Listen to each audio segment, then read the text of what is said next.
Bloomberg Audio Studios. Podcasts, radio, news. Joining us around the table, a potential candidate, the former World Bank President David Malpass. David, good morning. Good morning, John. Would you like to be considered? Of course. So it's a huge job and really important to the Trump changeover that's going on in the world, saving the country. But it means a lot of change at the Fed. I think they've been making many mistakes, and we can enumerate them and correct them, and that will mean more growth, and especially more growth in median income. If the Fed were allowing more small business growth, there'd be more jobs that are new jobs for people across the country, not just in urban areas. Well, let's get into some of the details. Walk us through a couple of the examples where you think they've made mistakes and the remedies for them, how you'd correct course. You know, I didn't like QE. Think about QE, that the Fed in its wisdom is going to go buy bonds. So how did that work out? They've lost $1 trillion. They'll lose much more than that before they're done with the losses on the bonds. In addition to that, remember, they've paid out in interest constantly since 2009. They've paid $1.3 trillion of taxpayer money to banks and to money market funds. That's the source of funding that they have to buy the bonds. So this has been the worst hedge trade in history.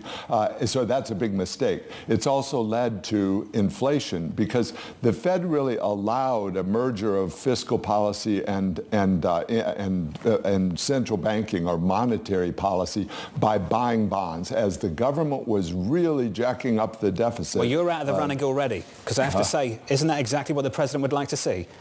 What would he like? President Donald Trump would very much like to see monetary policy and fiscal policy very well aligned. No, I think he wants to see them both improved and is already doing that. The reconciliation bill improves fiscal policy, and the separation, what we need is lower interest rates, and you can't do that if you've got the Fed carrying the load of all this fiscal deficit that Congress is generating. So in the near term, as a candidate yourself, what do you do as a potential new Fed chair to the composition of the Fed and the approach that you think right-sizes it?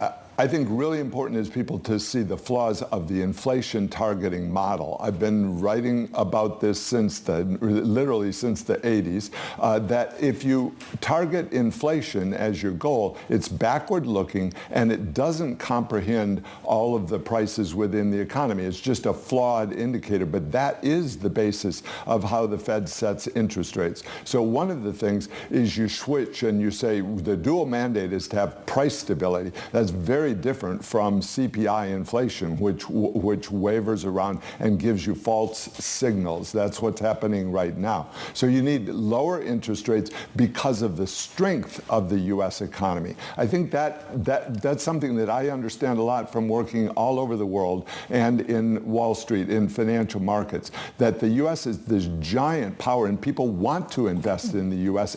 even at lower interest rates. Okay, this is a fascinating argument. It's one that President Trump has talked about, the idea that it should be almost a credit rating of the United States that backs what our interest rates should be. So like a Microsoft or an Apple, the borrowing cost should be very low. People are pegging it to inflation and they're pegging it to growth.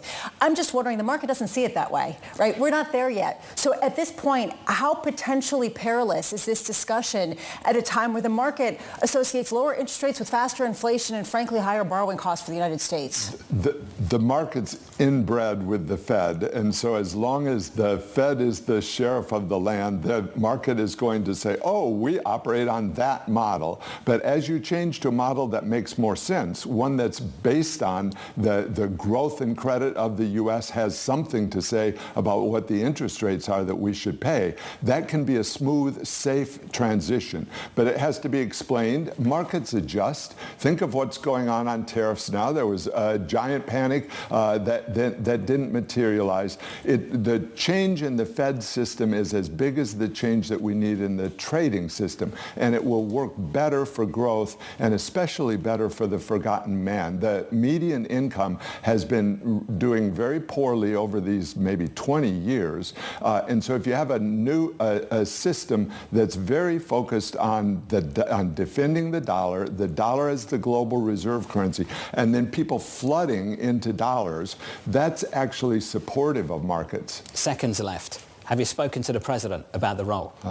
I don't want to talk about the process. What I really want people to focus on is the models that need to be changed. Okay. We can have a much faster growth economy with different Fed models, and it can be done with the confidence that is absolutely necessary. We can have a longer conversation about that next time, sir. Appreciate your time. Thanks. And best of luck. The former World Bank president, David Malpass.